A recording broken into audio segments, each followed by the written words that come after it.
it's very clear that the Russians and the Chinese have adopted and began to implement a certain policy that relies on Iran as a not only a regional partner, but actually the anchor of their security architecture in the West Asia.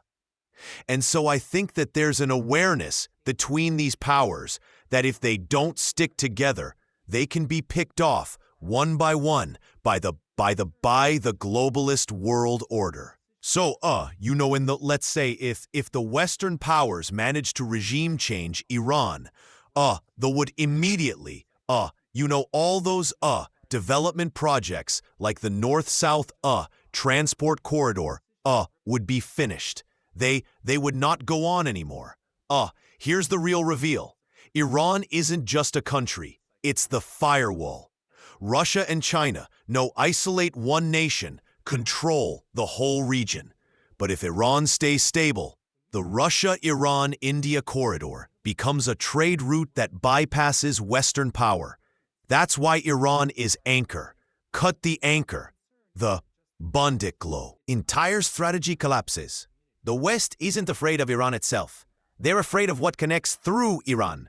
So the whole Belt and Road Initiative, the BRICS SEO Shanghai Cooperation Organization, I think treats Iran as an integrate part of all these developments. And you know what the West does is when they regime change a country, then they weaponize their country against its neighbors and against other powers in the region.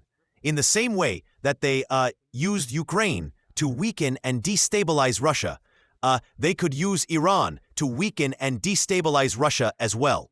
And that's the pattern. When the West topples a government, it's not just about control.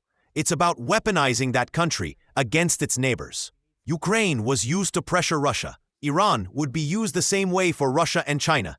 Iran isn't optional. It's strategic armor. They could use Russia if they managed to regime change Russia and bring some new Boris Yeltsin type in there.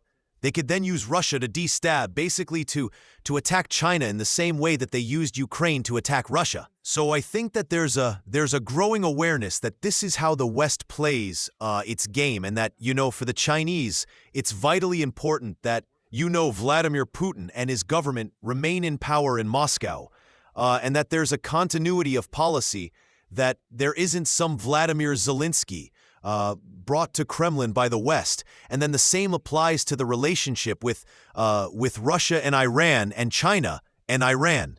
So I think that they all see that they depend upon each other for their security.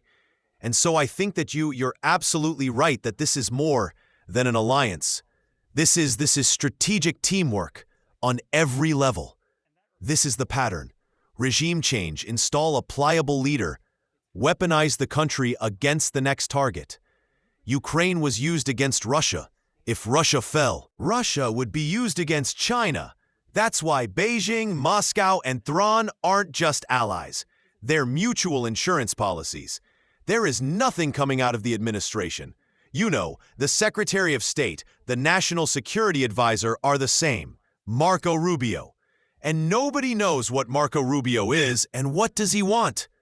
Yeah, it's clearly a case of strategic ambiguity.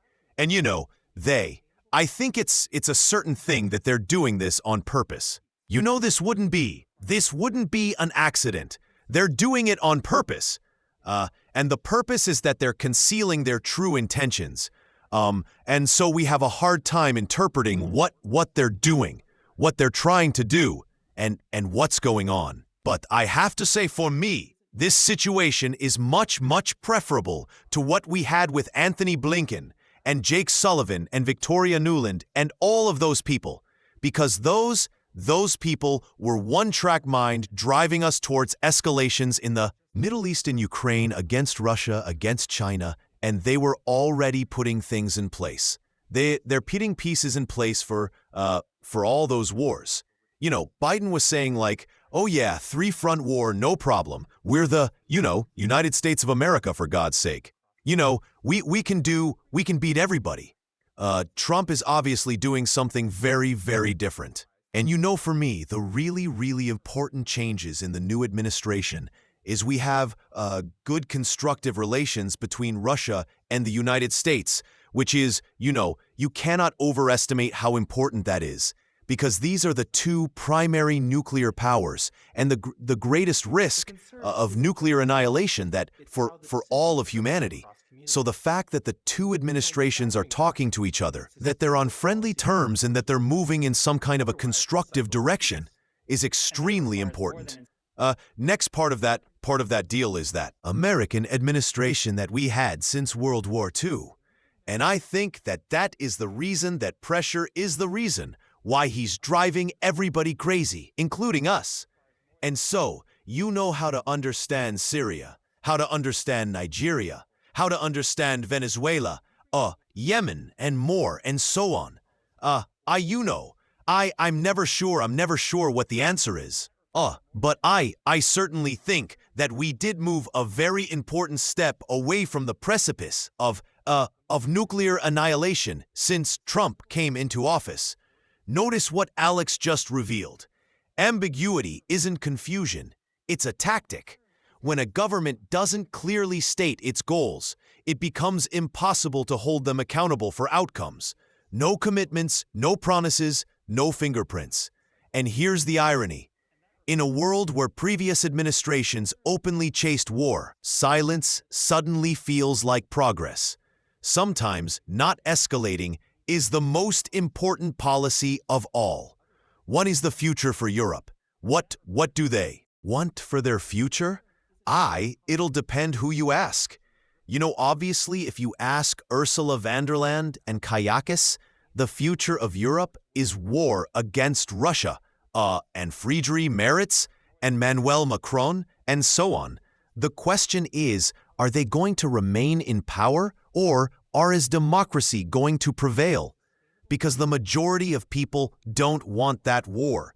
And we already see the voices inside Germany that are growing louder and more bold, saying, we need to cooperate with Russia. We need Russian gas. We need Russian resources.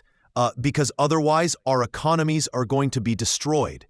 And so people from the IFD are speaking openly about this, which is almost impermissible in Germany. But this is where we are, and I think the future of Europe lies in partnership with Russia, in multipolar integrations, and in connecting with the BRICS movement, and basically connecting our economies with the economies of the rest of the Eurasian continent. Independent of, let's call it, Anglo-American financial dominance. This is the fork in the road for Europe. Either follow leaders who want confrontation, or follow citizens who want energy, trade, and survival. The elites see war. The people see reality. Without Russian resources, Europe doesn't have an economy. The future isn't ideology, it's partnership or collapse. And I was last week, I participated in Verona Eurasian Economic Forum in Istanbul. And first time I was invited to this event was 4 years ago in Baku, Azerbaijan. And I remember, my impressions that these were very constructive events. There were discussions about development, industrialization, building up of infrastructure that were not, simply, bloiting about some future thing. Promises of, people were talking about very concrete things that were being developed as we were speaking there. And so now a friend of mine, just returned from Baku, Azerbaijan, just as I was leaving Istanbul, and he posted an analysis, and he said that Baku, Azerbaijan, in these 4 years, they built 4,000 kilometers of highways, 447 bridges, and some tunnels, one of which is the second longest tunnel in the world, 16 viaducts. This all happened in the space of less than 5 years. And they spent $5 billion on all this. And this is, If it's happening in China, if it's happening in Russia, in Azerbaijan, it can be happening anywhere. It can be happening in Europe, which is a very, very different kind of worldview. To move your society in that direction versus pouring hundreds of billions of dollars into military-industrial complex and into preparation for war.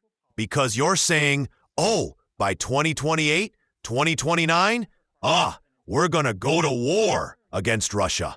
So we know what our leaders want. This is the contrast no one in Europe wants to talk about.